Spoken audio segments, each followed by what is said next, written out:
Cup ನಮ್ದೆ.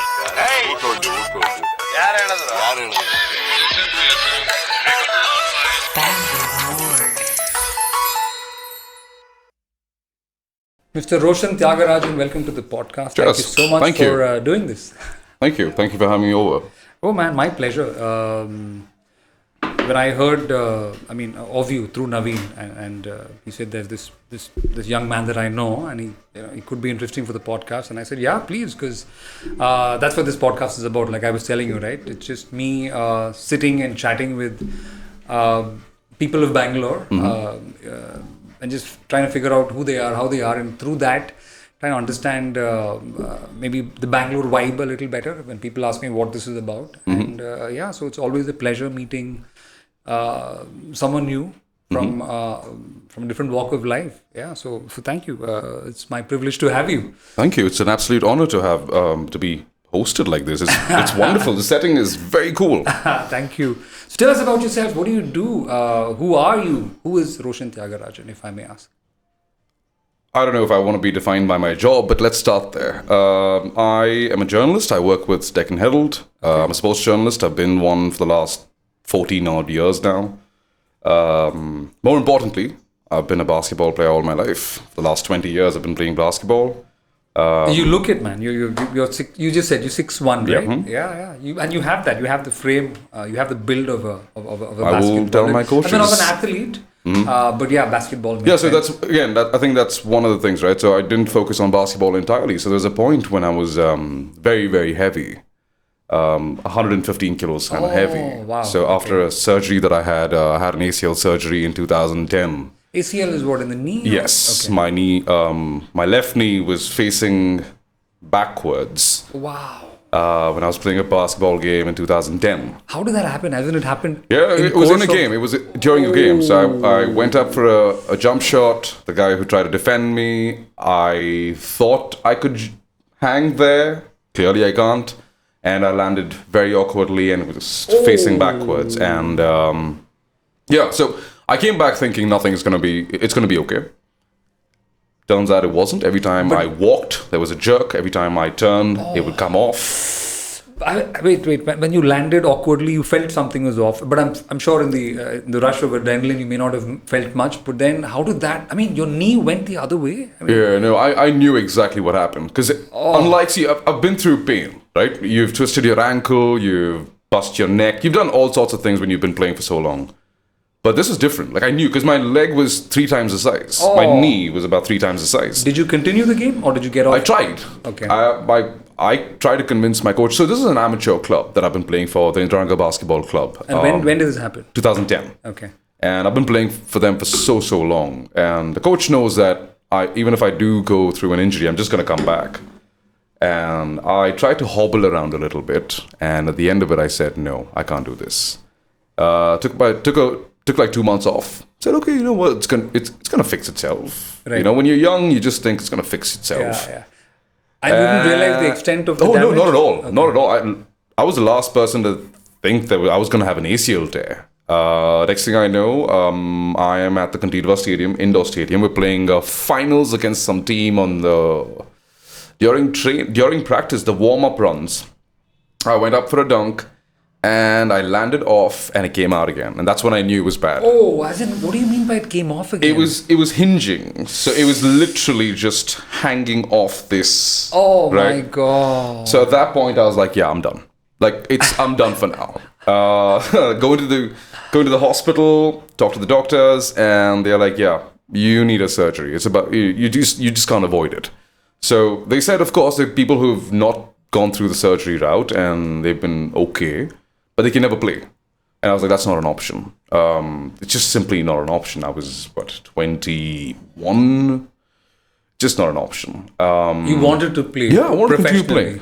Yeah, right. So that was your ambition at the time in your life? To be an athlete? No. Not to play for state of the country. Okay. That never held my fancy. Because I knew there was far too much going on politically. Okay. And I wasn't the type to try and advance myself or I wasn't that ambitious in that regard. Okay. Right? Okay. So you just wanted to continue playing at an amateur best level that I could. Right. At the best level that my team needs. And that was it. So I figured at 21 thereabouts, I was like, no, this can't happen. So I went for surgery, and between that time frame and the next 3 years or so, obviously I didn't get around to playing. Put on weight. There was a lot of old monk. There was a lot of coke. There was a lot of journalism. When you say Coke, you mean Coca-Cola? Yes. Oh, right. Sorry. Just to clarify. So rum and Coke. Rum and Coke. Yeah, that was it, man. It was like, I think there was not that, I would not have been upset or offended if you said the other, not. but I'm just clarifying. I get it. I mean, may as well. For the few listeners that we have, may you as just well. had rum and Coca-Cola. Yes, that was it. Or thumbs up, rather. That's better. Thumbs up, yeah. Yes, that works better. Codes and thumbs up. That was a great combo, right? But Codes was always a little sweeter. Yeah, absolutely. That's what never worked. Like Press Club only serves Codes. Oh, okay. And I was like, no, that doesn't work. It's a little sweeter. Because for a guy from Chennai, when I moved to 2005, that's when I discovered Codes. And the combination I was suggested, and I used to love it for the longest time. I don't know what it is though. Up. I've noticed a lot of people who moved down from Madras or Coimbatore in those areas. They love Codes. They take to it like fish to water. They're just on it. It's new because you don't get Codes in Chennai. Right. So firstly, it's new.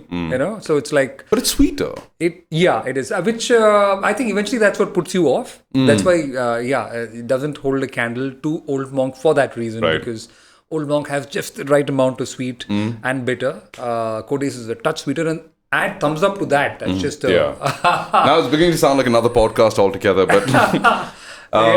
Sorry. I derailed your thought process with rum and Coke, but please, yes. No, so that brings me, when you said earlier this, at the start of the podcast, about the vibe of Bangalore, I don't think anything summarizes it quite as neatly as Old Monk does. I'm not going to make this show about alcohol, but I'm just trying to say that it was an integral part of everyone's life growing up, because the Mohan Meakin Company was always there, and it was big. So it's a Bangalore brand, right? It is a Bangalore brand. Oh yeah, I never saw it that way. Old Monk is a Bangalore brand. Yeah. Wow. So it was big for us. I knew that, but I never connected it. Mm-hmm. You're right. Old Monk is Bangalore. Mm-hmm. Wow. Old Cask was more Chennai. Old Cask was Chennai. Correct. I mean, and that's the thing with Chennai, right? You don't even know if you're going to get Old Cask or not. Yeah, absolutely. You stick your hand into the Tasmac. Correct. You get something, and he says, whatever it is. Yeah, absolutely. And you're like, okay, cool. You have two choices. Either you take it or you fuck off, right? Yeah, pretty much. Yeah, and that's it. In that swarm of people, you're like, you know what? I'll drink anything. And then you die after a drink. But that's that's just par for course. That's a risk you have to take being a man. Yeah. Who really wants to drink. But man, recently I went to Madras and I saw women at Tasmacs, and I was like, what are you saying? Yeah? No, they were barging in. They were just elbowing people out. I was so impressed. I was so proud of them. I was like, amazing. That's amazing. This is because for all the years that I had to, go to Tasmacs because the girls in the car and the boys have to go. And I'm like, correct. Why? I always wondered why. Now it makes, it made sense eventually, but now the women are taking over. So I'm like, yes, good. Do your thing. So Old Monk and Coca-Cola, a thumbs up, was a nightly affair. We would finish work. This colleague of mine called Chetan, he works for Times of India now, and I don't know if I should take names. You can do whatever you want. Right. No, Che is cool. And he and I have known each other since we were 3.5 years old, and studied together, worked together, and I mean, of course, he moved to Times of India. I wouldn't make that grave mistake, so I held back. So every night when he was with Deccan Herald, we both joined Deccan Herald at the same time in 2008. This is when you were still playing basketball for your club and stuff. Yes. This happened afterwards? No. Yes. 2008, I was still playing basketball for the club. So we just took to drinking because we were, for once we had a salary. We were out of our homes. We could tell that was a valid excuse now. Back then, you had to say, I had to go to a friend's house. I had to go to. But now you're a journalist. You have a valid excuse. You can go back at 4 a.m. and say, I had work. And they're like, oh, we understand. It's a tough life. The paper is going to come out in the next 3 hours and you guys were pushing. Yes, we were. I mean, little did they know that we were on. So we formed a little cult, which is so interesting. Not an actual cult, of course. But we started, I don't know if you know this building, the LIC building on Anil Kumble Circle. Yeah, of course. Right. Of course. So right behind that, there's Parish Lamba, this fashion designer store. Yeah, of course. I've seen that. There used to be the road that goes towards Empire. Correct. Right. So there used to be stairs on the right-hand side, right? We used to drink there every single night. On the stairs? On the stairs. Okay. We were Why? allowed to because we were journalists. The Wow. cops would join us. No, I'm not exaggerating. The cops would actually come by and say, hey, okay, we give them a drink and they have a drink with us. We have a conversation and then they pass on. I mean, they just go to Ashok police station and all is good. It started with Che and I, and then it went on to another 3-4 of our friends. In about a year and a half, it turned into a 40 people showdown. It was just 40 people from all different spheres of life just talking. It was fantastic. As in at the stairs. At the stairs. And the cops had enough of it by then. They were just like, yeah, Like, you guys dude, need this to... is a little too many people. Yeah, like 3, 4 You guys were were good. 3, we were okay with it. Yeah, But now we're just pushing the boundaries, right? So, yeah, during that phase, I think, man, there was a lot of alcohol during that phase. And But then you must have been very young, 21, 22. how yeah, old were you thereabouts, guys? yeah. And you don't have control, or rather, you didn't excise it at all. Yeah. You don't have the discipline, and you don't. Well, in my case, I didn't have a knee, so I couldn't really, do anything with it. So the alcohol took a toll, and 2012. That was 2 years since the surgery. I was sitting at Deut, of course, and that was, I think, one of my birthdays. And I said, okay, I'm going to lose 25 kilos. And I was 115 at that point. I'd gone... What's your weight now?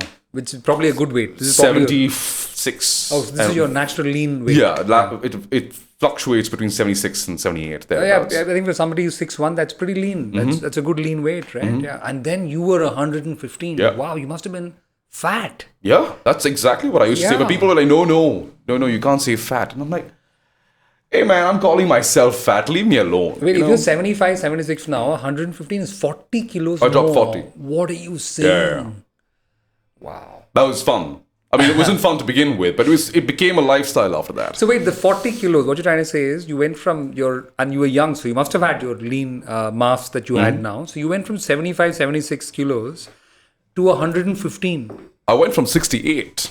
Oh, that's me, man. I'm 5'8", I'm 68. And 68 is good weight for someone of my height. Exactly, right? it's perfect. But for you, it must have been really lean. Like, you must have been a lean Because I've been playing basketball right? for so long. I started playing volleyball, continued playing cricket, and then went to basketball by the time I was 14, 15. And just stuck to it. Right? So, as you were doing the weight, like as you were transitioning from 68 to 72 to 75 to 78, didn't a part of you say, dude, we're putting on too much not at weight? all. I had no idea. What are you? How? When I put on 3 kilos, I mean, that's for my size, when I put on 3 kilos, right, I can feel the bulge. Oh, yeah. Right? I can feel, because I'm not as fit as I used to be now. I was kind of fit before, but now when I put on 2 kilos, I know, I'm like, dude, you're carrying extra. I know it, because you can feel the difference, touching your toes. Everything is a little different for just 2 or 3. It's a little slower. Everything's a little slower. Yeah, And you just feel odd, right? I know that now, but I think the difference is when you're 21. You don't realize. Okay, because you have so much energy that it carries the weight. And you're also so enamored by the culture of journalism, which perpetuates not necessarily alcoholism, but it says it's okay to drink. So you're so drawn by the culture, you're so drawn by the anecdotes of our predecessors and so on. You for example, you read someone like Hunter S. Thompson going through his life, and you're just like, okay, he drank every day. He lived well, he wrote well, maybe. And you get into this weird space as a creative, right? You get into a space where you think, maybe I need the alcohol to fuel that creativity, which is absolutely wrong. But you understand that much, much later. Yeah. When you're young, you fall prey to, not peer pressure. I wouldn't blame anybody for this. I think you just fall prey to the narrative that exists. I think it's also perhaps the culture. I think drinking has been a part of. I'm from advertising, right? Drinking. I don't know about now so much, but I would say 50s, 60s, 70s, 80s, 90s, right up to the middle 2000s or even late 2010, right?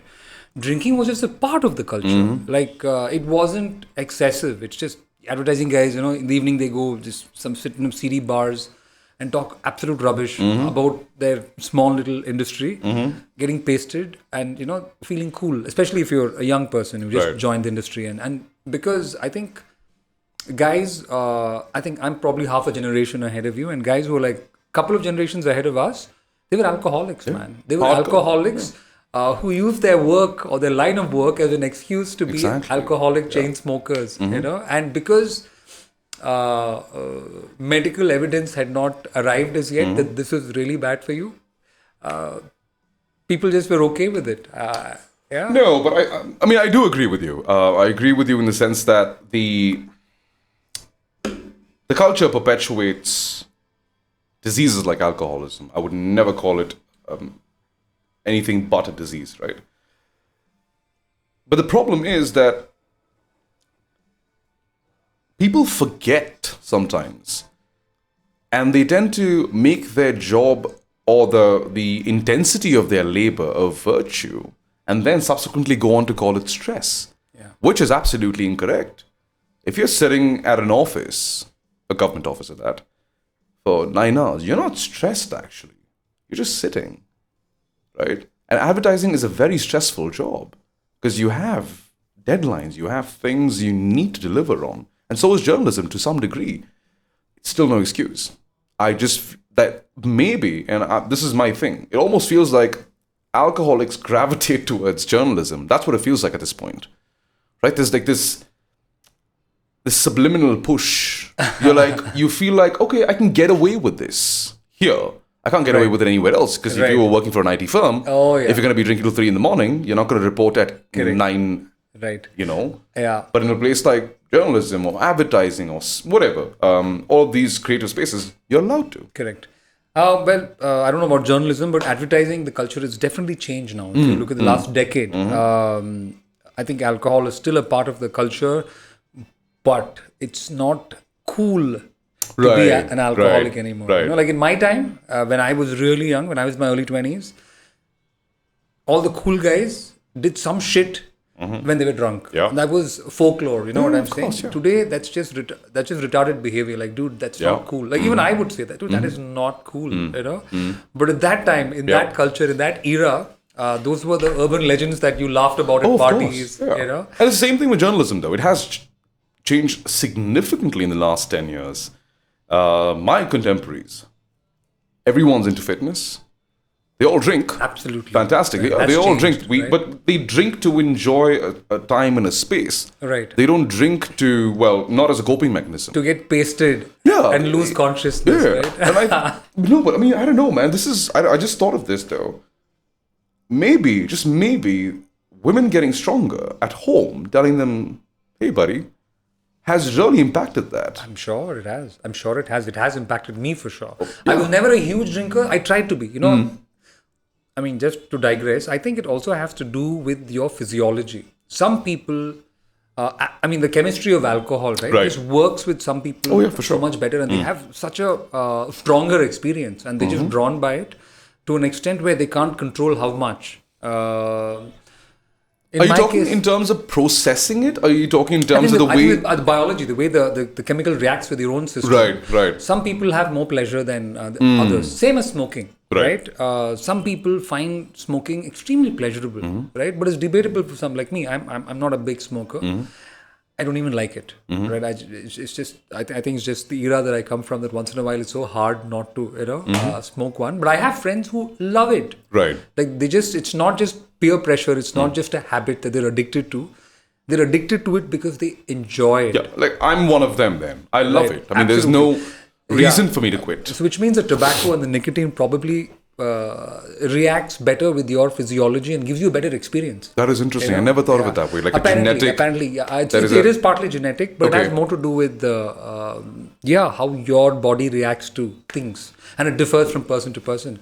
So the reason I could never be an alcoholic, though I tried very hard, because I thought there was... That's so interesting. I've never heard anyone say, I tried to be an alcoholic. You know, it's like a commitment, like ambitious, like I want to be in the Olympics, I want to be an alcoholic. I was going through a rough phase in life. It was a very difficult phase, and I hit rock bottom, and I just thought it was par for the course to become an alcoholic, because that's what you've seen in movies, the guy just loses everything and he becomes an alcoholic.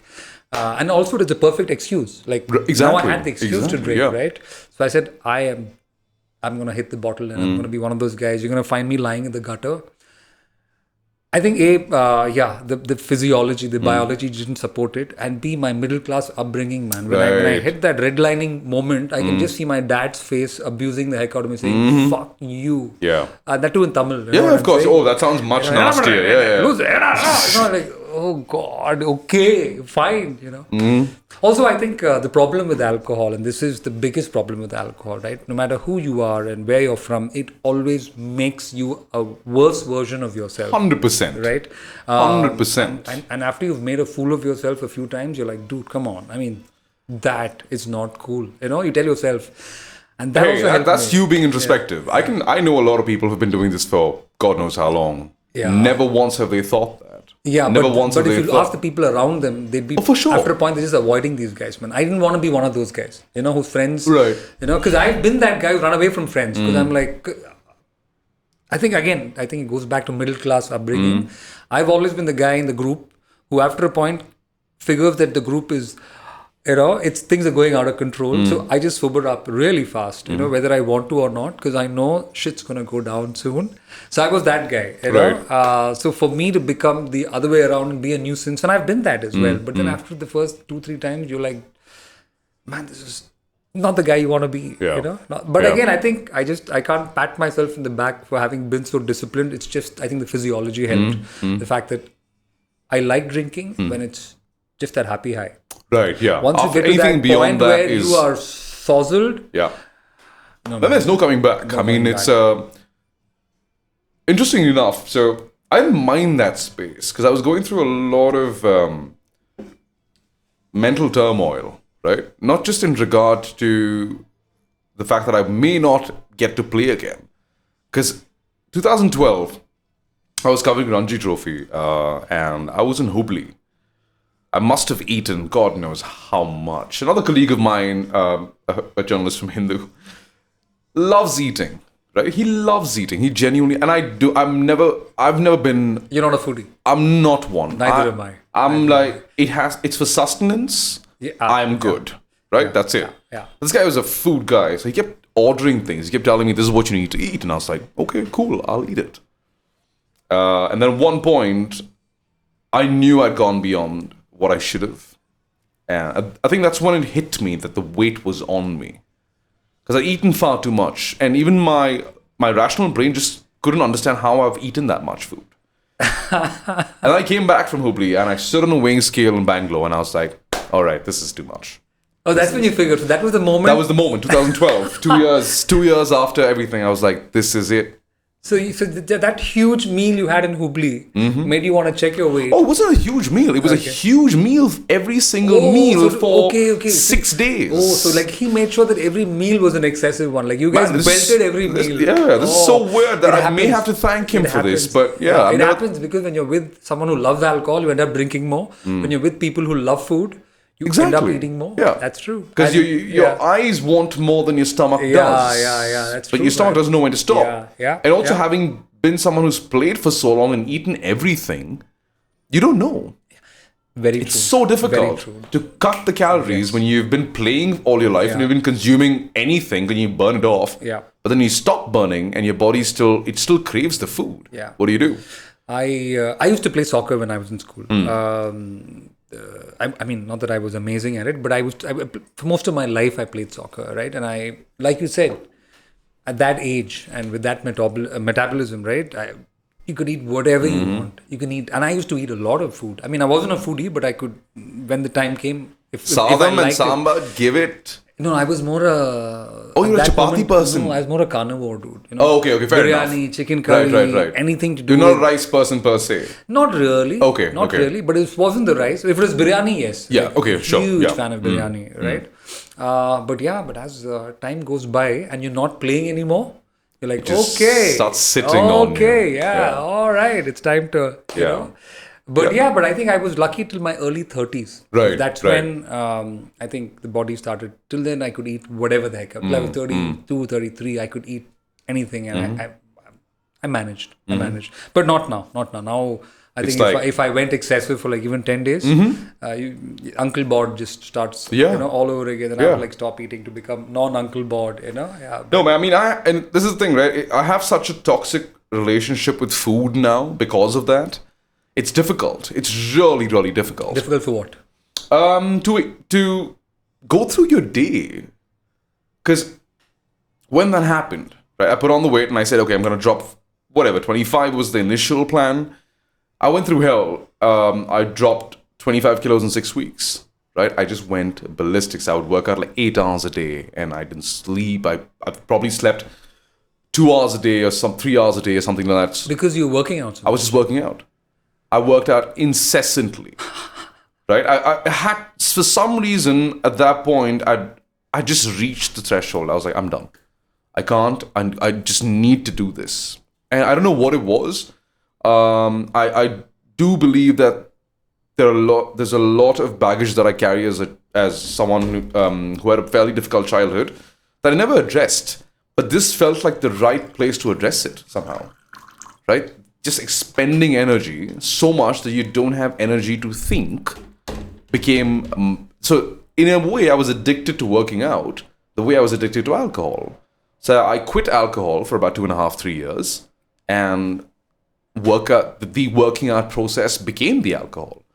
So I needed to overdo it. So it would be 8 hours a day, just non-stop. But how did you work if you were working out?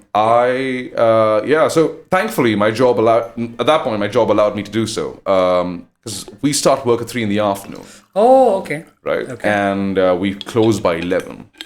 So I would start at 4:30. I don't know. I mean, I don't even remember the routine anymore. I would run 20 kilometers by 7. And I would go, then I would start cycling another 20 kilometers. Then I would come back. I would take a little bit of a nap. I would eat a little bit. Then go do this online workout, 40 minutes high intensity interval training, HIIT thing online, and take a little nap, cycle to work. Pass out at work at 5 o'clock because we start at 3.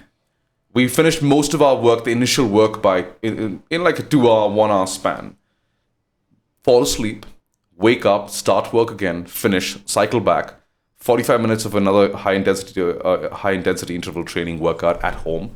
Pass out, repeat for... Man, that was long. Yeah, I think by the end of like... But why were you doing this primarily to lose weight? I wanted to play basketball again. Oh. I felt like I couldn't. I felt like at that point I'd lost it. Because I could feel it felt like, when you...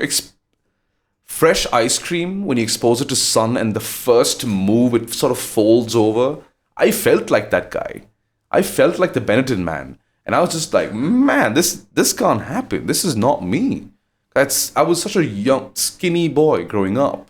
You couldn't relate to who you were at that time. I couldn't. How old were you then at that time? Oh, man, I think 2000, maybe 24, 25. Okay, yeah. It's too young. I was too... and also at that age, everything is excessive. Yeah. Whether it's alcohol, whether it's working out, whether it's work. I think the body could do whatever it wanted at that age, right? Oh, yeah. But then I'm sure you're still very young. What, early 30s? What, late 20s? Early 33. 33. That's pretty. Yeah. Still pretty So very young. I'm able to do a lot now. Yeah. Right? It's different. It's very, very different from how it used to be. Because back then, you work out for 6 weeks, you're losing 25 kilos. You could do it, yeah, man. It's insane. Your body can do. You could build also. If you wanted, you could build 10 kgs of muscle in 6 weeks. Easily. You know what I'm saying? Yeah. You're just invincible at that point. Yeah. And then you get older, you're like, your metabolism sort of slows down and everything's like, everything you eat matters. You're like, this is torturous. And then you've got to get into intermittent fasting and all sorts of garbled stuff. Yeah. But you just got to do what you got to do. Yeah. But so I think that period was very, very good for me emotionally, though. Which period is this? The period between 2012 and thereafter, when I started losing weight.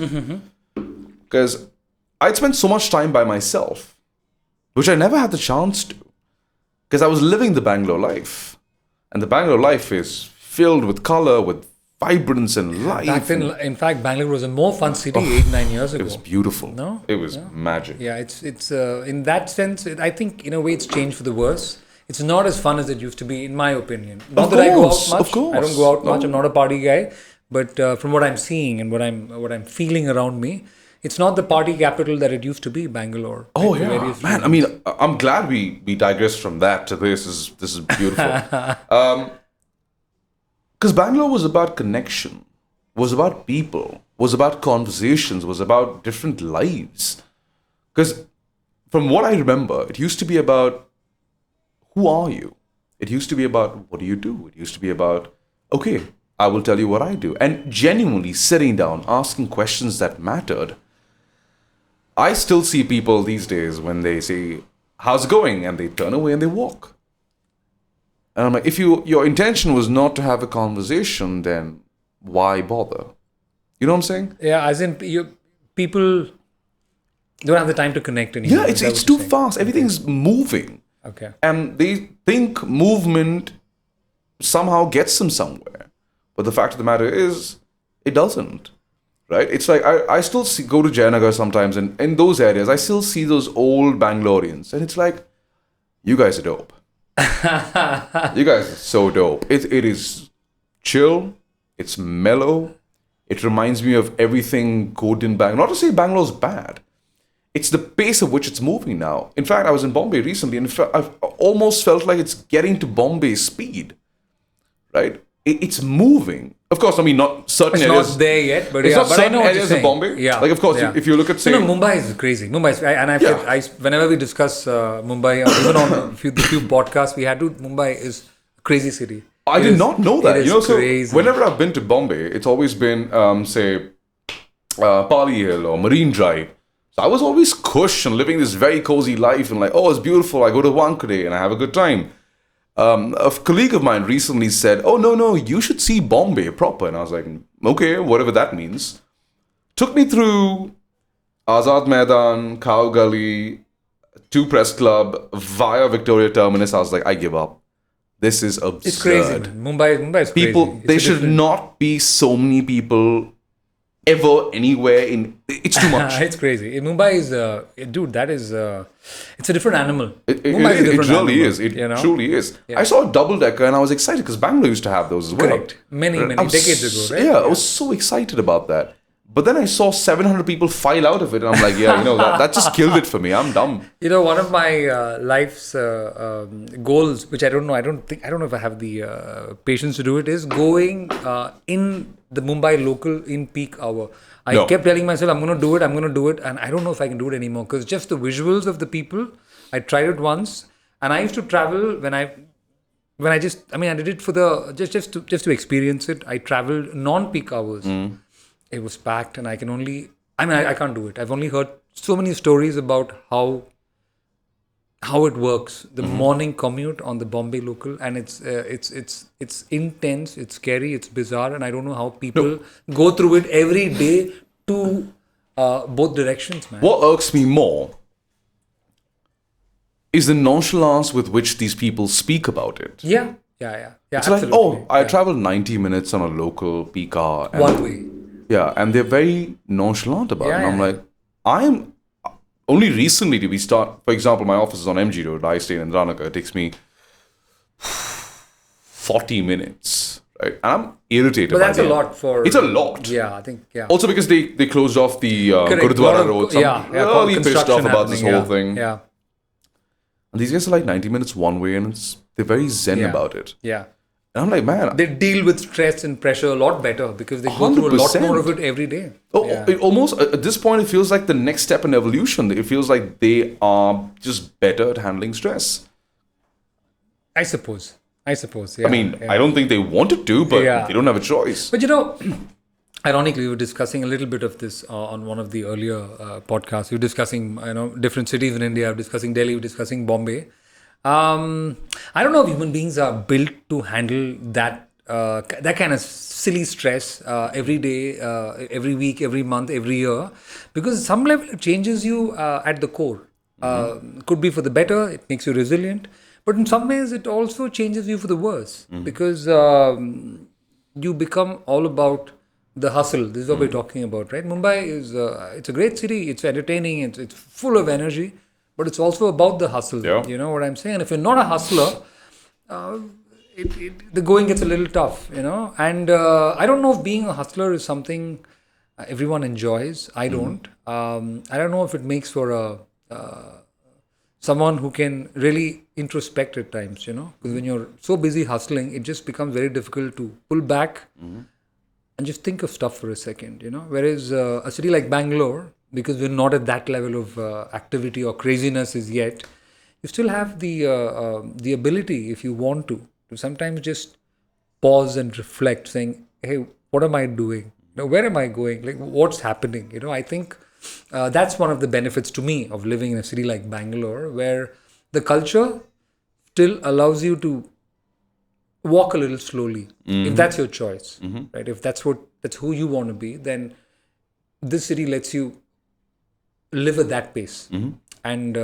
figure out what you want to do. But that's probably the only drawback from a city like Mumbai, where it's a maximum city, right? Yeah. You really want to be a part of that race, you got to keep running, and if you run, of course, the rewards are high, because it's the commercial capital of this country. The number of heart attacks, but it's just, what's it worth? That's the thing. Like, put a price on it. What is it really truly worth? I understand their mindset, and a lot of them I did speak to a lot of them in my recent trip to Bombay. What is it? Why do you have to? Right? Because they've never seen the other side. We have, because for example, in your case, Bangalore 2005, very different. Very different. Bangalore from 1988. I can't even imagine. It must have been phenomenal in so many ways. Right? Okay, since this is about Bangalore, my brother used to take me on a hero book to Koramangala. Hero book? He used to take me, bike. and it was like me turning my back facing his back, and I was looking at the road, right? And that's how we used to do it. Took us an hour and a half to get to this place, this mythical place called Koramangala. This is before Koramangala became Koramangala. There was no Koramangala. There was no flyover to Koramangala. There was no inner ring road. Oh, okay. It was just a mud road. It looked like, the closest thing I can think of is Yelahanka. And Yelahanka 10 years ago. 10 years ago, correct. Right? That's how it was. It was just barren land after barren land after barren land, and then there's just people playing cricket, and you'd see a stray person somewhere. That's it. No Sony World signal, nothing. Fast forward to 2003, 4, 5, thereabouts. There's a flyover, and the inner ring road is built. Suddenly there's traffic, and there are people, and there are buildings. Fast forward to 2008. It's a full-fledged town. Yeah. It's bustling. It's bustling because it has a lot of young people. Yeah, Koramangala has a very young population. So many colleges, so many, IT firm. Of course, the Dell thing was built, so and then much. Flipkart came along. They employ a lot of people. I mean, Koramangala is such a commercial, high-end part of Bangalore, isn't it? Help yourself, please. Yeah. But man, what? See, that's the thing. When you've seen Bangalore in that light, it's difficult to ingest this. Sometimes you even forget that used to be where we could ride on the opposite side of the road. I mean, cycles, right? Because I remember one of the earliest memories I have of my old neighborhood, which is not far away from here. We used to see one Mercedes every 3 months. Exact same Mercedes every 3 months, and we were in awe. There's one Merc. One guy, one old man. You knew the guy that owned a Merc in Bangalore. He probably lives around the corner somewhere here. I'm not joking. He would drive down the main road. We would line up to see his car. To see a Mercedes in Bangalore. In Indranagar. Yeah, it was like, whoa, what's going on? And now, I see an Audi every 3 minutes. Yeah. In fact, a colleague of mine and I were we were driving back from some event nearby, Sarjapur of all the places. So we play cricket there once in a while, right? Driving back from Sarjapur, godforsaken, nothing there. Back beyond, we saw at least 12 high-end cars in a small stretch in Sarjapur. So things have changed. Things have changed very quickly. I think it's gone from an idyllic town to a bustling city. I don't think it was idyllic though. I think it's idyllic in retrospect. Yeah. It had its drawbacks. I mean, you had snakes at home. I'm not kidding. We'd have snakes all the time. I used to live in an area called of this road called Nagavarpalia Main Road. Oh, okay. Because my college used to be around that place, by the way. Reva Institute, you had to pass Nagavarpalia. Okay. No, I'm talking about, this is the one area behind Gopalan Mall and Old Madras. That's Nagavarpalia, no? Isn't I that have near? no idea, man. I'm really bad with those Hey, names. the point So is... it's that right turn at the junction where Gopalan Mall. Correct. Okay, right, got Yes. it. Okay. Yes. There's a very nice apartment complex on the right hand side of that road where my friend used to live. Prestige? Is there a Prestige property? Is it a brick building? That's Total Environment, I think. That's the one. Yeah, right. yeah. I think Shine On. It's called Shine On. Yeah, one of their Right. one of their good properties inside the city. Yeah, man, it's called Nagavarpalia because they just had a lot of snakes. And I mean, I spoke to people who lived there 20 years ago. They said, yeah, we'd have snakes in our houses. Yep. Yeah. But there was and that was considered apparently back in the day an outpost. Back of beyond. Yeah, back of beyond. Yeah, which is now Like we proper would have central. flooding all the time, every single time it rained, and this is like peak Indranagar. It would be flooding. My brother and I have sat there with buckets just throwing water out. It's not like it was a bad neighborhood, Yeah, but just but that's just the way it is. the drainage was still not. There was no drainage. You just lived with what was. Beautiful times there, all said and done. I mean, of course, we complain about drainage now, but it was different. It was a beautiful city, man. I mean, CMH Road, it hurts to date when I drive from KFC Signal towards Lakshmipuram. It still hurts. It was tree lined, right? Yeah. There was just canopy cover. You would not see the sun during summer at all. It would just be, until Lakshmipuram, there was nothing. No sun. Because Tree cover. tree cover. And 100 feet road. Tree cover. Never had an issue with that. And now to see it the way it is, again, I don't have a problem with the influx of people or anything. I have a problem with the aesthetic of it. But I think that's just the side effect of, course, people yeah. It's just a occupying any byproduct space, of right? Yeah, civilization, So-called progress. progress and civilization. Yeah. Coming back to what you do now. You're a journalist. Yes. That's where you started, right? And I found that interesting because journalism, right, as a profession, in my opinion, over the last 2 decades, it's changed. People's perception of journalism, and I think journalism as a profession, as an industry, has changed so much in my view and in what I've seen and experienced.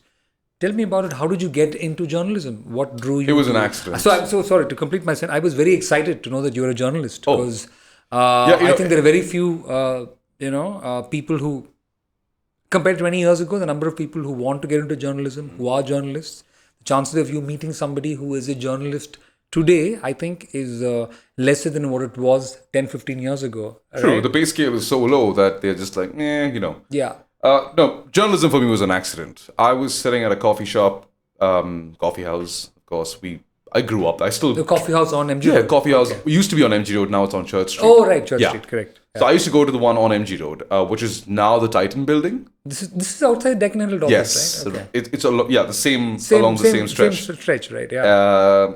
I've been going there since college. And Where did you study? Joseph's. Joseph's. So I've been going there since college, and just another day after college was done, sitting there and having a coffee with no money to pay. And Chetan, who now works for Times of India, said, "Do you want to apply for a job?" I was like, "Sure, I got nothing else to do. I'm just sitting here biding time." Went to Deccan Herald, applied, got a job. That's literally it. That's and I don't know what it was. The then editor, Subramanya, fantastic guy. I don't know what he saw, but he's like, "Yes, sports desk, go for it." I mean, of course, I had. So you got this. You didn't ask for it. You just I didn't. appointed That's you. usually on the how it sports goes, though. When you start, okay, I was what is it called? An intern Okay. to begin with, right? And next thing I know, in 6 months, I was a full-time journalist. Really bizarre. Not that I intended to do it. I happened to be good with language. I'd done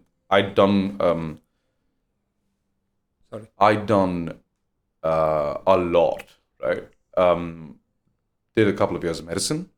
Did medicine? Yes, I did medicine and... As in an MBBS? Yes, yeah. Oh, you did 2 years of I MBBS? did 2 years of that, quit. You got into medical college? Yes. Wow. And I quit. And then wow, I said, okay. your parents must have been really upset. Were they? They're Tambram, man. What do you think? Yeah, they must have hated you. Like you got into... Oh man, they were. You got into medical college and quit 2 years down. Yeah. Wow. Yeah, but I was sorry, but I was such an asshole though about the whole process. Right? I didn't let them know. You didn't let them know that you dropped off? Yeah, I didn't. They didn't medical know until school? much later. Like how much later? 6 months? 1 year? No. A few weeks. Oh, a few weeks. Okay. Yeah. I didn't push my luck that much. So at the end of it, I told my mom, I was like, hey, by the way, this happened. And she was so angry that she didn't talk. That's when I knew she's angry. I was like, okay, this is happening properly. No, wait. What do you announced the fact that you've quit college or Yes. you've taken up journalism? No, I thought I quit college. Okay, quit college. So I still need a degree though. I hadn't had a degree. So wait, let me just understand the lineology. So you finished Joseph's and then you got into medical school. Yes. Which medical college? St. John's. St. John's. You got into St. John's Medical College to do MBBS. Mm-hmm. And you did the first year, you did the second year, and then you decided, you know what, I can't do this. No, not anymore. But I was lucky in that my principal, very, very sweet man, he said, you know what, okay, I get it. This happens to everybody. Not everybody, but I mean, thankfully not everybody. No, a lot. A lot of people. A lot of people. And so he was like, okay, you know what? I know that you need a degree at least. Just get a degree and get out of here. Just do whatever. As in finish the course and get out. Finish. And I said, well, I've already spent 2 years. So he's like, okay, you know what? Just do 1 year of biotechnology at an affiliate college called Reva Institute of Technology, which is near Yalahanka. Just get a degree and bugger off. And I was like, you know what? That's a fair deal. That way I don't have to stress over this thing, this certificate that I apparently need to live. And that happened. So I got my biotechnology degree at Reva Institute of Technology, and 2 weeks later I had a job. But then you had a job where? This Deccan happened soon after Reva. So one sec, you dropped out of MBBS Yes. After 2 years. Yes. And then you did switch to biotechnology because you've done the first 2 years, Yeah. which I'm assuming is similar to what biotechnology requires. Not at all. Not at all. Not at all. Not in the least. But there are a few chapters that sort of codal. I mean, So you kind of managed. You kind of... yeah, it wasn't. It's not. It's not hard. It's not like hard. neither Okay. was MBBS. It really wasn't hard. It's the time. It's time spent, regurgitating things as opposed to learning things. You have to replicate words from books to a degree which is redundant. You just keep doing it over and over again. And then you get, perhaps there's the learning phase happens much later. But I was far too eager to learn to lose out on this. So then you did biotechnology, and then in 2 weeks you joined Deccan Herald as an intern on the sports desk. Yeah. Okay, how did your parents take that? They must have been like, this guy's lost his... No, they were fine with it. My mom was fine with it because I think at this point she just wanted to get rid of me. I think she just wanted me out of the house. She's like, okay, I don't want to see his face. Like I know the face is going to irritate me, so I think she just wanted me out. But she was okay with it. She wasn't too fond of the profession because of what the profession stood for. Yeah, I think, when did you get into journalism? 2008. 2008, yeah. I think by then the slide had already begun. I think the slide was in journalism, in my opinion, was I think around 2000 is when there was a shift in...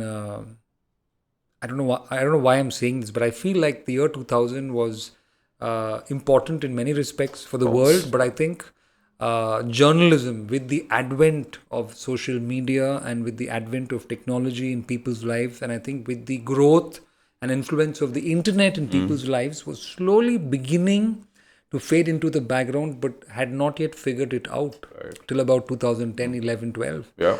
In fact, I think it's only the last couple of years when I think the big networks, the classic, huge, what can I say, the powers of journalism have figured out that, oh my God, things have really, the traditional media outlets have realized that They're freaking out, man. Yeah. So it must have been an interesting time for you to join because... I don't think she had a problem with the sustenance of the job. She had a problem with what was being portrayed as the job.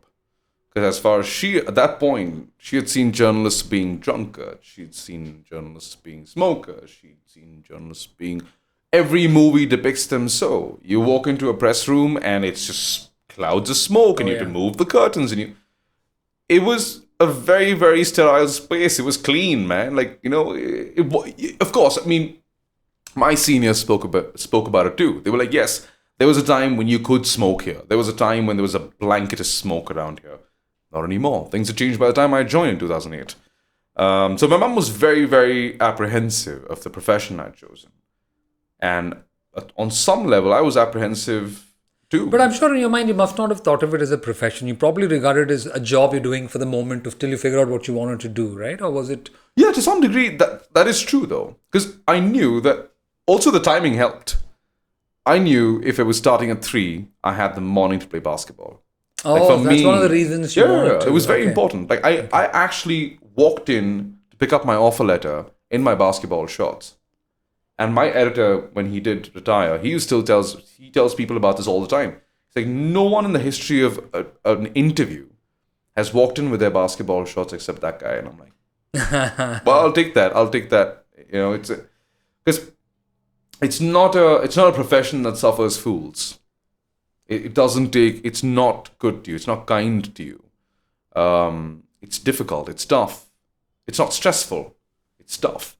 And as I said earlier, it's not the profession, it's the people. Because you are battling generations in journalism. You're not battling deadlines, right? You're battling people from 50 years ago who still what do you doing... mean? As in... You're working with people who've been there for decades. Like 40 odd years. Okay.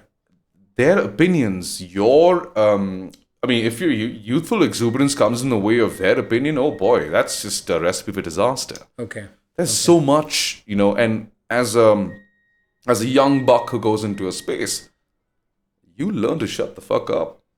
You really do.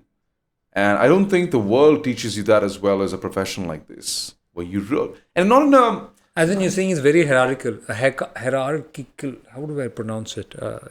The hierarchy is important. The pecking order is important. Of course. As with any profession, I'm presuming. But here more so. You really need to know. And not in a kiss-ass sort of way. But, and I don't blame them because they've earned their respect. They've put in their time. They've put in their time, man. I mean, I respect that. Were they good? I don't know. I mean, I don't think we can necessarily speak of competence across generations. I don't think that's fair.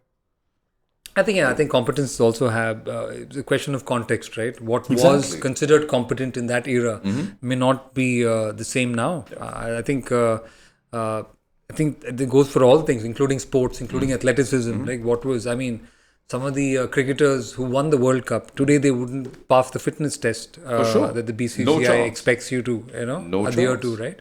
So yeah, I know what you're saying. Yeah.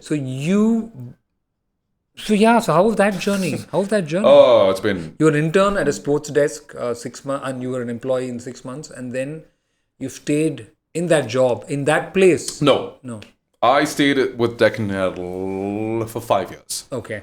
And then I moved to Wisden, India, which was a cricket-only website. Of course. For about 4 years. So the push was this man called Kaushik. As far as I'm concerned, one of the finest cricket writers India has ever seen. I needed him. I was young. I needed someone to tell me to just sit down and work. I was still in college mode, right? I was at that age, you're still running on like adrenaline. You're running on, okay, let's go have a good time. I needed someone who was OG to say, buddy, you're in a job. He was that guy. So he was your... he was the mentor. You reported to him? Yeah. Okay. I mean, no, I didn't report. He wasn't the boss. The editor was another guy. But he was a senior colleague and he helped you find the ropes. Find your way up the ropes. In his own weirdly Kaushik way, right? It became... I don't know. It was tumultuous too, the relationship, because I was the guy who was fighting the system. He was the guy who became the system, right? There's a lot of argument. There was a lot of scope for argument as well. And it wasn't easy. It definitely wasn't easy. But if it wasn't him at that point, I don't think I would be nearly as committed to doing anything that I want to do as I am right now. But then you got to become a sports writer who covers cricket in a country that's crazy about the sport. So how's that experience been? You must have been a kind of, what can I say? People in your immediate circle of friends and family must have been like, oh my God, what are you saying? Because I'm sure there are certain perks and privileges of being a cricket writer Sure. for a big organization like Deccan Herald, right? How was that experience? That would have Well, been for crazy. one, I didn't want to cover cricket. I'd played it, and I don't know. I didn't take a liking to cricket. Like I wanted to cover basketball, and I wanted to cover motorsports. Does anyone care about basketball? No, but it didn't. And that's the thing. Like I still played, even though no one cares. So it just sort of fell into my thing to do. I wanted to do basketball and motorsports. Like those were the beats that I wanted to do. And I think about 6 months or about a year in, Kaushik was just like, "No, you're covering cricket. You play it. You are gonna be good at it. Just do it." And I was like, "Okay, this is weird." Because at that point, Deccan had like 1, 2, 3, 4 cricket reporters. What's the need for one more? Yeah, why did they need one more? Because Kaushik just said, just do it. Just go. I think it'll be good for you. And also around the time was when IPL started. Oh. There are a lot of games to cover. So you need someone to go and take care of Right. some of these RCB games. Right, And I said, right. okay, I'll go. And before I knew it, I was just in the zone. Because if you write anything but cricket, no one gives a shit about you. I mean, you write hockey, basketball, motorsports, no one cares. So I was covering the Grand Prix in Delhi, 2011. Noida. Noida, Right? yes. The what's that? Both circuit, yes. Both circuit. So 2011, the inaugural season. So I was one of the youngest journalists in India to be there and all of that hype. Went in and I filled 2 full pages of Formula One, right? No one spoke about it. This is like every single page has about 2,500 odd words. I filled 5,000 words comfortably on a daily basis for 7 days. No one spoke about it. I wrote 1 Ranji Trophy copy, and this is like domestic level cricket. 3 weeks later, they were like, fantastic. And I'm like, this is absurd. I don't think anyone read anything you wrote about F1. Nothing. No, they did not care. Of course, the hype, the hoopla was great. They did not read it. They did not care. Write about Ranji Trophy or even KCA first Group 1, Division 4, whatever it is, they will read it. That's just the way it's built. So I said, okay, at that point, I had to make a decision. Do I continue doing something I love? Do I continue doing, or do I do something I'm good at? Yeah, and I suppose that probably has longevity for your for a 100%. career perspective. 100%, yeah. Yeah. So, But in its own way, I'm sure while you wanted to cover other sports and for whatever reason you've had to stick to cricket, in its own way, it must have been super exciting, right? No. No? I mean, I wish it was. I love cricket. I genuinely do. But I love the art form. I still think it's art. It's beautiful when it's played right. And I genuinely don't care about the numbers. I don't care about the people behind it. I still think Sachin's Straight Drive is one of the most beautiful pieces of work I that I've agree ever with you. seen. I'm not a huge what can I say cricket aficionado in the sense that I don't know too much. Though I've been following the sport for many years. Sachin Straight Drive, man. But the aesthetic of it, Yeah. right? And everything, it's almost like it's... And when you play it, you realize there's this moment from the time the bowler starts running to the ball reaching you. It's like 6 seconds of pure bliss. That's meditative almost. Very few people actually pay heed to that. That there's 7 seconds when this guy is standing there. There's a ball hurtling at you at say 140 something. It's magic. And that's not what they write about though. They write about, oh, he became this guy. Or, they keep writing about Kohli as this guy who scores runs. That's not the best thing he's ever done. The best thing he's ever done is shown Indian cricket that you can be disciplined. You can be hard and strong and push and push and push and do something. That's his greatest achievement, not the 70 centuries. But that's what it is. Like journalism has become about the easiest way out is to discuss that. It's not to get into the visceral space, which is talking about, wait, they're human. At some point, you realize that they're human, that they are not commodities being bought and sold. Of course, they are at the IPL level. But beyond that, they represent something. They are the epitome, at least as far as cricket is concerned, they are the epitome of human excellence for that sport. Respect that. Journalism doesn't do that anymore. That's what's infuriating.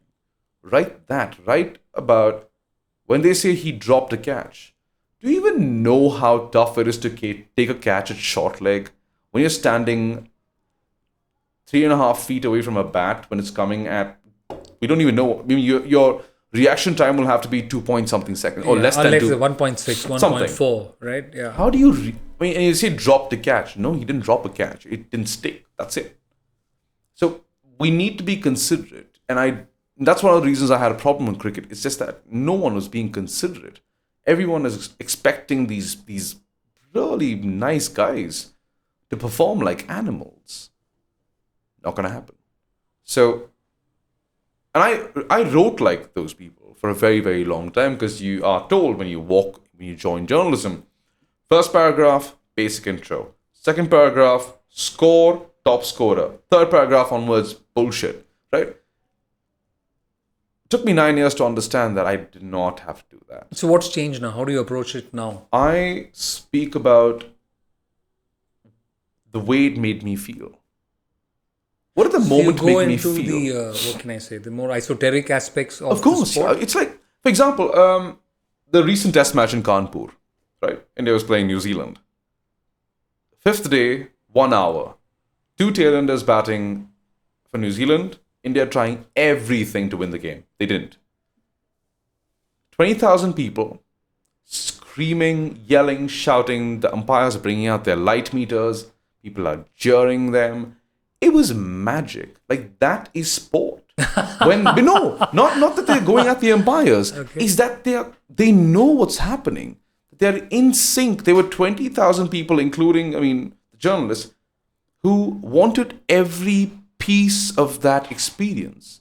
No one wanted to leave. It's inexplicable. Like, you don't get that on TV. Right, you think the vibe that you can feel in the stadium. It's something. And I seldom feel that way about most things. But this was when I was like, you know what? If you write that the match happened, that India won by this, or the match was drawn, you're failing. You've not done justice. Because I'm still writing to someone who I'm assuming wants to read. Because I think that the transition hasn't happened, because for some reason, a lot of journalists have still not understood that news is a day old. By the time it arrives at your house, you've seen Twitter 4 times, you've seen Instagram 16 times, you've seen... Oh yeah, it's not the same. It's the next day. Yeah. So 10 years ago, you waited for the paper to read... Because there was nothing else. What the journalist that you're following, that yes. you possibly... Because everyone follows a particular reader because they follow a particular paper. Mm-hmm. And you wait to read that paper and to see what that writer has said about what happened yesterday. Yes. Right? And because his perspective, because you've been following for a while, is the perspective you are in tune with, right? Wow, you're right. Because today, an hour from now, after the event, I've got about 5 feeds of different... I am absolutely redundant to the news industry. It's useless. Like, there's no need for me to be there. Unless I make it relatable. Unless I tell them about the experience. Unless I tell them about what is it that goes on. Because purely by virtue of being around them. Around them as around the athletes. You get a gauge for, okay, this is what you're still presuming to some degree, but you get a gauge for a feeling. You're right. And I think I finally get what you're saying. The times have changed and the way people consume news has changed tremendously. And especially since you work for Deccan Herald, the way people perceive an old school organization, news outlet like a Deccan Herald or a Hindu or an Express, I'm sure that has changed tremendously. So what you're saying is, and therefore the journalistic approach also have to differ because people have different expectations from the news now. or from these establishments now? Is that Yes what and you're no. saying? I mean, even back in the day, there were guys who spoke of sport as anything. Okay, not necessarily sport. Let me just clarify. Anything. They spoke with heart. They spoke with a passion that cut through hierarchies, that cut through race, that cut through religion. They spoke because they were human. And you can do that with sport too. When you transcend that space, when you not become, but write about something that is not available to, because I still believe there's one guy somewhere who has not read or seen the match, who has not got any news of the match. How do you transport him to the stadium? If you can do that, as a novelist would, you've done your bit. Until that point, I don't think that. Of course, there are two kinds of journalism. Of course, you have the one which is feature writing journalism, and then you have the news journalist, which is fine. You write whatever you do. You break exclusives. People need that. But then I belong to the second group, which is the first group, which is I want to explain the nuance of a sport the best way possible, so that tomorrow, when someone is playing it, they'll be like, "That's what he meant." So how's your experience been of being a sports writer for Deccan Herald? I mean, to be in the space. So you went from Deccan to Vision, back to Deccan, right? That's pretty consistent, as in you've only shifted one company. Yeah. And even there, you were there 4 years before coming back to the company where you started doing this. I'm a serial monogamist, man. I mean, I got problems. But So that has been a crazily consistent journey. So how was that from... see, okay, journalism doesn't work like IT, I suppose. I don't know. Where you see people quitting every 1.5 years or 2 years. Attrition is high. Yeah, you just keep building. No, but I mean, it's great. It's fantastic because you move to the next company, you get a pay hike. Correct. The next company, you get a Yeah. pay hike. But journalism, irrespective of where you move, you're not going to get a pay hike. But more importantly, for me at least, it was about, I wanted to spend 5 years at Deccan when I joined. I was like, come what may. It was hell to begin with because it's a very toxic environment. I mean, the space as a whole. I was like, I'm going to complete 5 years. But your pay was low. Obviously, journalism, horribly comparatively, low. like I'm sure compared to friends your age who passed out with you, yeah, man. you must have been at the lower end of the spectrum in terms of Lowest- salaries, right? Lowest end, yeah. That's And you what say it that was. the environment was not the best, No. right? So what kept you going at Deccan Herald?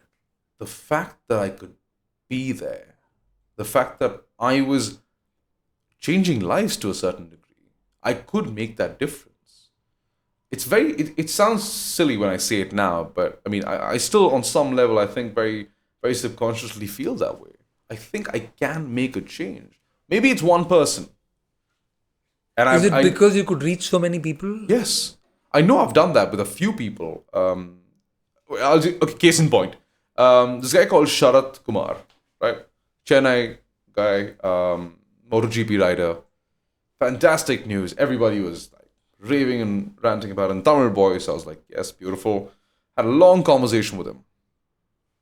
Somewhere along the way, he just very passingly mentions, yeah, at nights I drive the taxi. And I was like, wait just a second, buddy. You are in the MotoGP. He's a player. Oh, he was a MotoGP driver. 125cc at the highest level, driving a taxi in Chennai at the night. And I was like, okay, wait, that's something's not adding up here. So I wrote the story, and 2 days later, he had a contract. Oh, so the fact that you highlighted... Because no one knew. Okay. Nobody knew that this boy was a taxi driver at night because his family Because he didn't have money. He didn't have enough money to support himself otherwise. He didn't. So I'm saying if I can do that every once in a while, not regularly, but every once in a while, if I can make one change. You know what? I never imagined sports writing as being something that could transform people's lives. I thought that was more for the journalists covering wars and journalists covering serious scandals or controversies or political affairs. Exactly. But that makes a your difference. Example is that very makes a difference to a large populace. this can make a difference to one person. Right. That in turn maybe does more. Right. I don't know. Right. I don't know what the butterfly effect is. But nice, I never saw it that way. The fact that Yeah. you as a sports writer could make a difference to an athlete, a sports person whose story has not been covered. But it happens regularly, man. For example, there was a time in the 80s where journalists would dictate what team plays for India. No, I'm not, I'm very serious. They would tell the then captain of India, this is the team that plays, and that's the team that will play. Why? Because they just knew more. I think they make suggestions on who should play because... Not suggestions. At some point, I mean, on some level, I felt like they were orders. It was just like, for example, Pataudis and all these guys were fantastic leaders, right? But they realized, and this is why they were fantastic leaders, they realized that someone who's seen the sport and seen them orchestrate their said leadership from the outside is most likely going to have a better perspective, an unbiased, an actual perspective.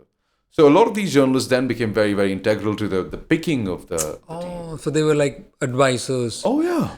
And also, I'm sure back then there must have been a very small circle, right? As journalists? As journalists, as the cricketing fraternity in Pataudi's time. This is before the money really came in, right? But there was no money. There was no None. money, right? Yeah. So I think that was an era of pure passion, right? Beautiful. Right? Where people Beautiful, played for the joy of the Yep. sport, because there was nothing else to play for. There was no money. There was hardly any recognition or glory in. None. You're seen as a man boy playing sport late into your 30s. No, this was a hobby. It was a All hobby, these guys right? had professions. All these Right, guys were professional workers, one right. place or the other. And they just happened to play this sport and they happened to be very, very good Right, at so it. it makes sense. So there must have been a close fraternity of friends who 'cause loved also- something also, together. when you are, say, for example, traveling to England, you are going from, say, Bombay and I am going from Bangalore. The closest thing you have to home is a journalist from Bangalore. Latch onto him. And they then become best friends. So journalism players were much closer in that era. Hugely so. They're best of buds. Even now, like in the Bangalore circle, I know most of the senior journalists were very close to the Kumble's and Srinaths and Dravids and all these. Very, very, I mean, like on a daily texting basis, they're very, very tight. It'll never happen in my generation. Because the PCCI does not allow cricketers to contact or be in touch with journalists until there's an official press conference. That's just the nature. You're not allowed to have a personal rapport I anymore. mean, I do have a rapport with a lot of these boys. But officially, it's not. It's frowned upon. Okay. They can't officially give you an interview. They can't do that. But do I meet them, chill with them? Sure, yeah. Right. But it's all off the record, whatever you guys discuss. Right. Yeah, I mean, yeah. It's better that most of the things that we do is off the record. So. But does it give you a high, the fact that you have access to players that others can only look, see on TV or, watch on YouTube? No. The fact that all these guys who are, are idols today. I mean, being a cricketer is playing for the Indian team or even playing for an IPL side. You're a celebrity in your own right, and you have access to these guys. How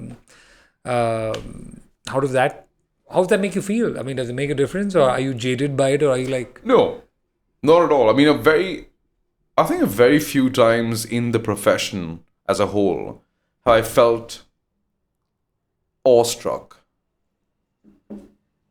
Schumacher was one. Michael Schumacher. Yeah, Michael Schumacher was one. When did you meet him? 2012. This was in Delhi. Delhi. Oh, When but was was he still driving? He was still driving. He came back from Mercedes. Sitting across and having a coffee. It was surreal, right? Because also I didn't like Schumacher. That's what irritated me the most. I never liked him. Not always, but I became more of a fan of Ayrton Senna than I was of Schumacher. So I was just like, Schumacher is okay. I didn't like his... he was clinical. He was machine-made, right?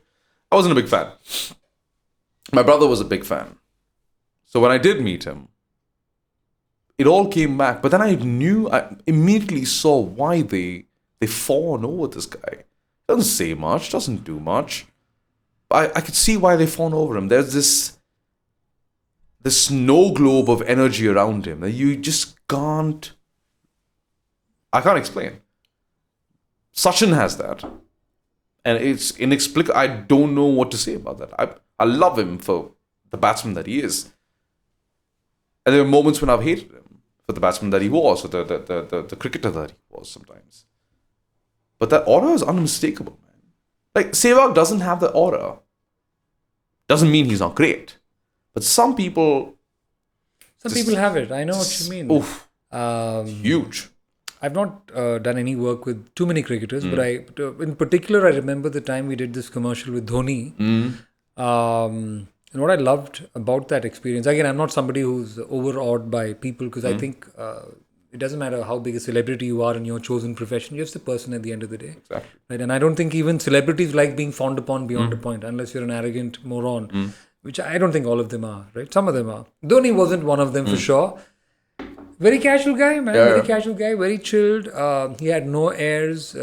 He wasn't humble for the sake of it. He was genuinely humble, cool guy. And at the end of it, of course, it was a formality, a courtesy. We took pictures with him. And as a formality, I reached out and I said, hey, man, pleasure meeting you. It's such an honor and all that. And he, of course, he shook my hand. But I don't know if it was my imagination or... it seemed genuine. Yeah. And I'm thinking, dude, this guy probably shakes hands with 100 strangers every day, you know. But somehow in that moment, when he shook my hand and said, hey, thank you so much, you know, and we had that 3-second exchange, it somehow felt genuine. I was like, dude, this guy, something about him, there's something special. And I'm someone who doesn't really think celebrities or sports people are that special, right? Maybe that's me, but with this guy, I was like, okay, I get it. I get why people love this guy. He's special, you know. He definitely is. Like, you could see him walking into a room, and I mean, the whole walking into the room thing is fairly overrated, if you ask me. But there's some people who walk into a room, and it's not with Dhoni. He doesn't command attention. There's this understated chill. It's like everything suddenly goes into this. Okay, let's all calm down. Let's just. Suddenly everyone's speaking slower, everyone's being slower, and it's, oh man, it's such a testament to the guy's ability to be grounded. So I remember, I think it was 2015, when I went to his hometown. I was in Ranchi to cover a test match or something. Went to his old house, and went to his old ground, went to the chai shop that he would go to, went to the sports store that he would go to.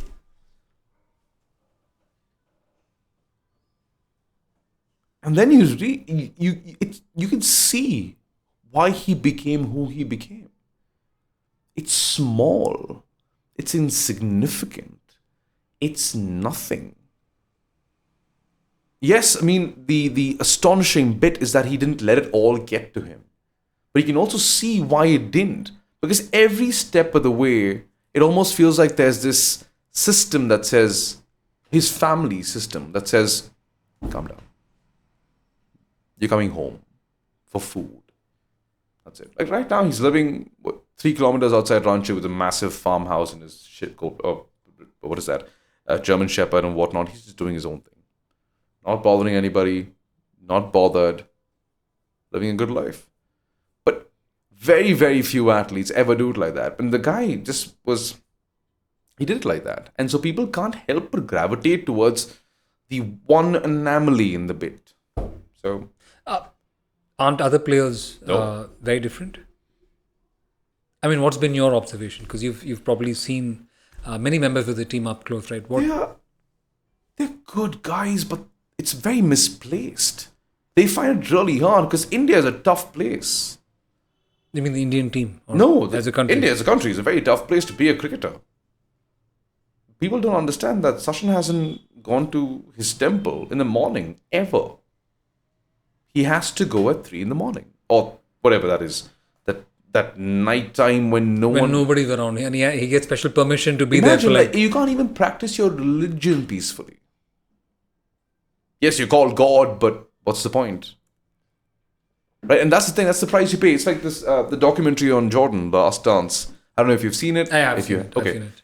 Where he's sitting in his hotel room with his dinner ordered and his piano there, and he's just, he's talking about how this is it. Yeah. That's what they go through. Yeah. And that happens to one guy in the NBA. That happens to every guy in the Indian team. You can't walk. You can't walk on the streets. You can't. It's the price you pay for the money you get paid and the validation that you get. And the popularity that you suddenly ascended into, man. Because must be that insane. popularity also translates to sponsorships. That means everything is... you are going to make so much money that at some point you won't know what to do with it. You're going to make the money. That's fine. But your shelf life is that much. If you're a fast bowler, your shelf life is probably 6 years. If you're a good batsman, your shelf life is about 6 years. If you're a great batsman, your shelf life is 10 years. And that's like, talking about top tier batsmen who end up in the Hall of Fame. Yeah. Sachin is different. Like Sachin was beyond. Sachin, I think Sachin is once in he's a few a unicorn. generations. I mean, it's just one of those guys. I mean, you have Don Bradman, you have Sachin, and I think in that same space you speak about Jack Carlis. I'd probably put a Ricky Ponting in there. Of course, a Brian Lara is there. You could probably name 10 guys in that top tier of achievement. Of course, Virat Kohli, I suppose, comes in there. Yeah, sure, he's great. Yeah. He's great. He's really, really good. But no. It's those guys, again, man, this is the problem with Bangaloreans. We are so... we're so stuck in nostalgia. We can't help it. Everything is rose-tinted glasses, right? Our idea and our vision of old Bangalore / Sachin will always be the best, no matter what this guy does after that. You're saying Kohli doesn't get his due because we still have... I don't think he gets his due through us. Think so? But isn't he the most popular, the most endorsed? He's popular because of several other things. The most well-paid and the most highly regarded. The most... Because he is Indian cricket at this point. I've seen matches without him. I've seen matches with him. I can tell the difference. But don't you think it's come down now? His at least the last couple of years, I think, especially post-COVID, where he's not been... He hasn't been scoring too much. He hasn't been in the best form of his life. You know how it is? I think even the fates, right? The divine powers that govern our lives, they give you phases, right? They give you phases where they make you... they give you powers to be at your peak. And then there are phases where you're not so much so. Virat Kohli is definitely going through a cycle of, for sure. Of bad fortune. Because there's a time where everything he touched turned to gold. Oh yeah. I think it's the opposite right now. But you know what, man? I don't know how divinity plays into this. You know. I'm metaphorically. I understand I don't believe in these things. I do though. To some degree, I do because I understand every athlete goes through a time when everything you do works. Yeah. And sometimes it doesn't. No one has the answer. Now the question is, are you going to push and force your way to the answer? Or do you have the bandwidth to stay with it? We don't know. Again, that goes into the space of philosophy, but I know there's a slump right now when it comes to Kohli. Can you hold that thought for 1 second? And we're back after a rain delay. Yeah, sure, it rained somewhere. Sorry, you were talking about, if I remember right, about Kohli. And what were you saying about him? Wow, this is a long time ago. No, never mind. Then we move on. What's been, let me just, I mean, I don't know. To me, it's amazing that you work at Deccan Herald, which is one of the oldest news outlets in Bangalore. Deccan Herald at one time was the premier paper in Bangalore, right? Yes. Deccan Herald. And what were the two papers? I think 15 years ago, Deccan Herald and the number two, before Times of India came in, before TOI Hindu came in. and Deccan Herald. Hindu had some leverage in Bangalore? It was fighting for it. It eventually got it. So it was Deccan Herald. Oh, you're saying at one point Hindu was ahead of Deccan Herald? How are things today in journalism as far as the old outlets go? As far as your Express, Hindu, Deccan Herald, TOI, what's the scene today in journalism, in the advent of the social media journalism era, where you have the Quint and you have the, what are the other, Scroll, and you have all these Cricinfo and the era of technology taking over all aspects of life, especially sport and journalism. What's the scene like today to work in a place like Deccan Herald, which is still very old school, traditional, an old organization, right? What's it like? What do you see?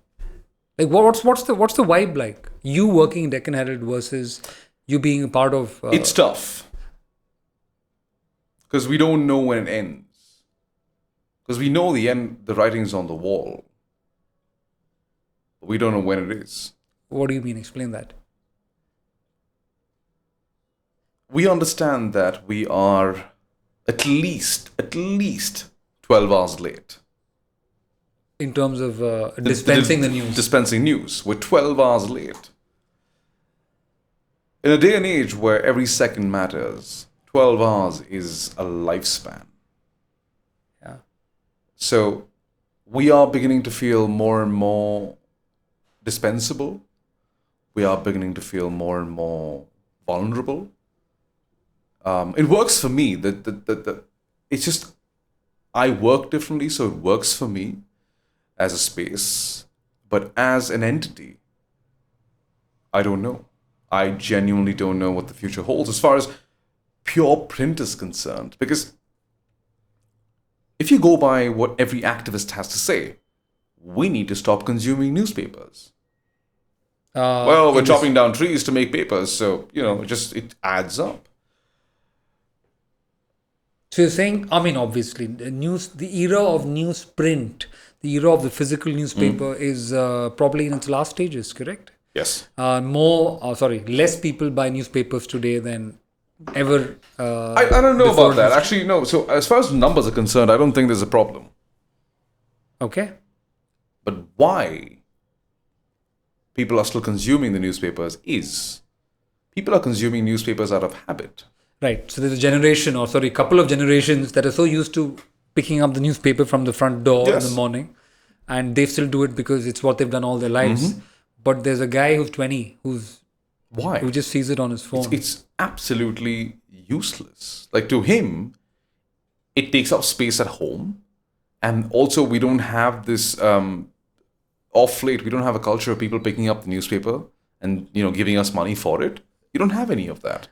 Besides, he already knows what happened in 12 hours as far before. as news is concerned, it's obsolete. He already saw it on YouTube, or he saw it on ESPN, Cricket Info, or he saw it on any of the, news apps that are available, right? Yeah. So then how does Deccan Herald approach this dilemma of, hey man, we're no longer relevant in terms of getting the news to the person because it's already gotten to him, and we're just a supplementary source that you already know what happened, you saw it, you probably already read a few articles on it, but hey, here's more information on that. So how do people, what's the thought process now? I think it goes into space of good.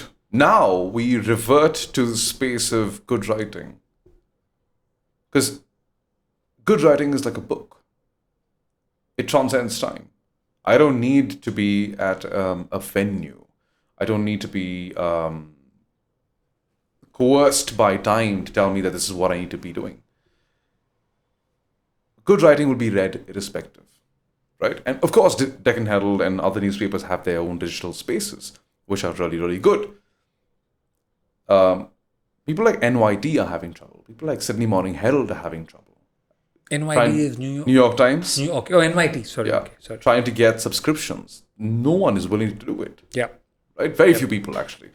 But the point is that there's a premium still on good writing. In a way, that is just making journalism better, as far as I'm concerned. So the traditional media outlets are focusing on the writing more than just quality. The dispensation of Exactly. information. Now they understand that as far as an agency that dispenses news, they are obsolete. But they understand I can still make a difference with a good, wholesome article, irrespective of what the topic is. Give me an all-round picture. Because, for example, your Twitter is going to give you a little snippet of a news, right? At best. Scroll's going to do the same. Your other agencies are going to do the same. But newspaper, off late, what it tries to do is encompasses the whole gamut of information and puts it into the space and says, everything you need to know about, say, okay, for example, General Rawat's death of late. 2 pages, everything you need to know about this man is here. In one place. In one place. Very true. Very true. I don't have to go anywhere else. Yeah, I don't have to, right. I don't have to open 7 tabs. Right. That's One very interesting space. because in the digital era of information is always in snack size bites because data indicates that a person's retention power is only about 30 seconds. Whereas in traditional media, like the newspaper that you work for, you're able to provide an entire page if you need to on a subject. So General Rawat, the only way that I found out about him after the tragedy occurred is by seeing a few videos and reading a few articles. But I suppose if I read one article, the Deccan Herald, just to give an example, you'd have a page that highlights the entire career from, at least most of it. Most of it, yeah. Everything that you need to know. So it's a bigger compilation of information. Yeah. And how is that appealing to today's reader? I'm just asking. I'm curious. It's not. I'm just curious. It's not. That's the thing. That we as an organism, I think that's the thing. People fail to recognize that journalism is an organism unto itself that's trying to. It's like the whale. What a weird example, but it's like the whale. It's the weirdest creature, as far as I'm concerned, because it was in the sea, somehow came back to land, lived as a full-fledged mammal, and went back to the sea. The whale? The whale, yes. The whale was a lived on land? full-fledged mammal. A land mammal. Yes. And went back to sea. What are you saying? I've never heard of this. Google it right now. I'm not I think joking. after this, you're saying the whale was a sea creature, which it is, was a land animal? It evolved into a land animal and then went back to sea. Okay. This is going to be one of the snippets, one of the promos for this particular conversation. Oh my God. This is like going into Richard Dawkins territory now. But that's what it was. Right? So it's like we are trying to understand that process. We have exited the water, entered land. How do you go back? What do you go back as? So that's what we're trying to figure out, right? And it's going to take time. It's going to take time and there is no answer to what is the future. Will we be able to hold people? Because the retention span, again, like you said earlier, is varying year on year. Some people, of course, now we've reached the point where everyone is quote unquote woke. Yeah. They want to read the newspaper because it used to be a thing. Because like the Telegraph, it's going, out of production. Out of fashion. For various reasons. So the woke culture is sort of bringing the newspaper back in some regard.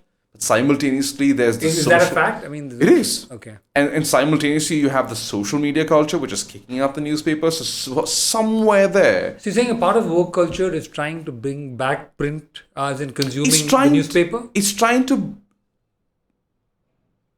As in, what do you mean? There's a breed of young people who are trying to read newspapers? Of course. But why would they? Because they have it all on their iPads and their mobile Because they understand. I think some of them are smart enough to understand that the quick news is quick for a reason. It's not researched. Not to say that newspapers are entirely researched, but we have the benefit of time to research this. If I'm writing a copy on cricket, let's just example of a match. I will take 2 hours as I'm watching the match to research every single point that goes into the said report at the end of the match. So by the time it appears to you, the work is actually not me watching 8 hours of cricket. The work is me doing the research for 3.5 hours to find out every single detail that leads to the end. That's the amount of time that I have to put in to give you absolutely factual information. You can't do that with short format. Just to understand you better, I get, let's say, electronic media article on a match that's happened. It's concluded at 6 in the evening and I get an article at 7, right? Mm-hmm. How different would that be from the article I read in your paper the next morning? Will there be a difference, first of all? The same match, the same result, right? Nothing, the information is the same. Yes. How would the electronic article I read at 7 that evening be different from the print physical article I read of yours the next morning? Will there be a difference? And if Yes. so, Okay, how? so again, it's entirely dependent on if I'm covering the game. If I'm at the stadium, yes, you will be able. I don't need to even explain it to you. You'll know the difference. If I'm not at the stadium, if I'm watching it from the TV, you will know. As a reader, I can tell you if you will were know. there at the match or not. You will know, and that's the thing. So, for the longest time, and I think this is one of the problems that journalism had, where they kept taking away the power from the people, where they kept saying, "I am the authority. You read." But the truth is, people know a lot more than you give them credit for. You're not educating them. You are informing them. There's a big difference. You are informing them because they already actually know. For example, I was in Hubli, covering a cricket match between Vidarbha and Karnataka. Ranji. Ranji Trophy. God-forsaken place. The bleachers are so hot you can't sit on them. It's blazing hot, 40 something degrees. It's hot. The crowd knew every single player, which club he plays for, who he's married to, what they do, and they were using this to sledge them. But they knew, not because of Cricinfo, not because of any other media outlet. They knew because they wanted to. Where did they consume this information? Could be anywhere. Could be, I still believe it was newspapers because people like Times of India, agencies like Times of India and Deccan Herald, our conversation amongst the masses at a coffee shop or a chai taker, that makes difference. Because a Twitter conversation is going to happen at third wave. You think the paper is still the avenue for the masses or a bigger mass of people to get their information and have a conversation around? Because your auto driver does not want to pick up Twitter. So you're saying The auto driver wants to pick up Prajavani. right, the traditional media still caters to a bigger mass of people Yes. who have not yet migrated to digital consumption. That's an interesting point. But, Never which is saw why it that way. that's why it works in India. Everywhere else, it's very quickly obsolete, but it works in India only because a very large percentile of the population Right, still is sitting at the coffee, the chai kada outside, and talking about. That's interesting because when I was 20, which is about 20 years ago, me and my friends read the same shit, which is the Hindu. Right? If I was in Chennai, I read the Hindu, right? And so we were all discussing information that we got from the same source. Exactly. Right? But today, I get my news elsewhere. You get your news. I mean, not you. I'm saying random people get their news elsewhere, depending on which site or which app that they have. But you're saying a huge percentage of India still consumes news from traditional media. But also think about this, right? What you said earlier in regard to you consuming news from one singular source and still having different opinion. It's made you think. Because, I get this whole, it's wonderful to think that you having several sources of news is great. You can verify at least if his news is true or not. If you want to. If True. one chooses to. If True. one wants to. But right? when are you going to form your opinion? Like, are you against it? Are you for it? I don't know. But isn't having multiple sources going to help you come to No, an it's going to confuse the hell out of you. It's like walking into H&M and saying, I want to buy a t-shirt. You're screwed. It's like walking into Decathlon and saying, I'm just going to buy one t-shirt worth whatever that is. You're never going to get there. You're going to walk out with 15 things. That's how it's designed. It's pure marketing, right? I mean, and I love it. I think it's great. But the point is, if you have so much information at your disposal, you'd very rarely form a proper opinion. Have one thing, but then I'm not saying that's the only thing you need to know. Take your time, do your research, and then eventually you can get to a point where you understand. How many times have you been in a social setting off late where people have said things and you're like, oh shit, you have no idea what the fuck you're talking about? Sometimes. Quite often, actually. How much of it is half-baked information? I think a lot of it. I think a Right. lot of it because, not that I'm any better. I used to be just as bad, but of late, I've been trying to take the effort to verify the data that I'm getting, to ensure that what I'm thinking is correct, because this is not only the age of information, but also the age of misinformation. And so I try to ensure that what my belief system is validated by actual facts. And I do that by trying to get news from sometimes even opposing forces. So I get two ends of the spectrum and then I make my own opinion. That's what I try. Yeah. But of course, most people don't have the inclination or the time for due diligence. No, I don't agree with the time aspect of it. On some level, I feel like a lot of these social conversations, it's like I will consume everything on Twitter and the trend thing, whatever the sidebar is, because tomorrow or whenever, I'm going to be meeting people. I don't really need to know. You just need to know enough to have But a I chat, need to know enough to be able to be socially acceptable. to have an opinion. To have some opinion, Some if opinion. nothing. Don't sound like an idiot. And this is something that's happened from forever. Of course. Well before social media and course, so on, of right? course. You should have read a book. Yeah, You so that you have did. something to talk about. Yeah, so that you don't look like a complete moron on that subject, especially when you're meeting friends in a social setting. It's just gotten that much worse. Okay. Now, as opposed to reading one book, you have to have 18 one para of what's that? Shorts. In shorts. in short. So yeah, whatever. It's like you need to know and also simultaneously be empathetic towards 18 different issues that are happening in the world right now when you don't know what the hell is going on at home. I don't understand. When are you going to, just like, okay, I'm going to, hold my opinion because I've studied this said opinion. And if people aren't interested in this opinion, it does not matter. It's tough. I don't know if you're going to get there. I don't think it's going to get any better. Okay, I'm going to On conclude the in a bit. bleak. I'm going to conclude in a bit because I think we've been doing this for a while. I think we can easily do this for a couple of hours, but that would be too much. Why are you with, random question, why are you with Deccan Herald and not with Times of India, which is, Times of India, I'm assuming, is the number one newspaper, at least for most urban centers, right? Yes. They're probably the commercial leaders, right? Why are you with Deccan Herald and not with a progressive commercial entity like a Times of India? For one, it's not progressive. It's dictated by advertisements, which is every newspaper, to be honest. I don't think Deccan Herald is devoid of that, but I think it plays it a little differently. Everyone wants to advertise with Times of India.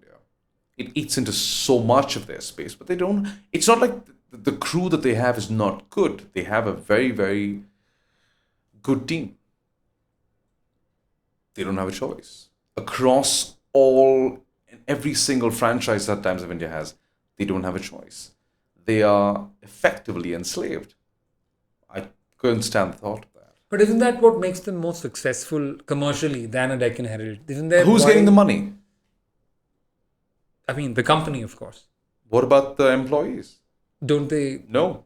They're just as badly paid as the rest of you? Yeah. Then I guess why not? Then I guess why would you shift? That's what I'm right? saying. Like, If you're more fulfilled in Deccan Herald, exactly. So I'm getting the same money. If I'm going to lose my sense of identity and my sanctity in the whole process. Okay, so at Why? least in your case, Deccan Herald, I suppose, still stands for certain journalistic principles, sure, right? From 20 years ago, right? Old school. It's like, I still hold my sense of sanity after 14 years. I'm very proud of that. Of course, it's because I am built the way I am, and I like to go to the hills and not do anything for lengthy periods at a stretch. It helps. But Deccan allows me that. It's not a perfect organization, not by any stretch. But it's no Times of India. How's it doing as an organization, Deccan Herald, today? What's the circulation like, if I may ask? I don't know. Is it 5 lakhs? Is it 10? Oh, Is it no, 2? man. I think it's about 2.5, 3 thereabouts. Okay, so every day you get, there's about 2.5 lakh people who, Yeah. 2.5 lakh pieces of newspapers that are sold every morning. Yeah. Okay. So- Which probably multiplies what, 4 actual readership?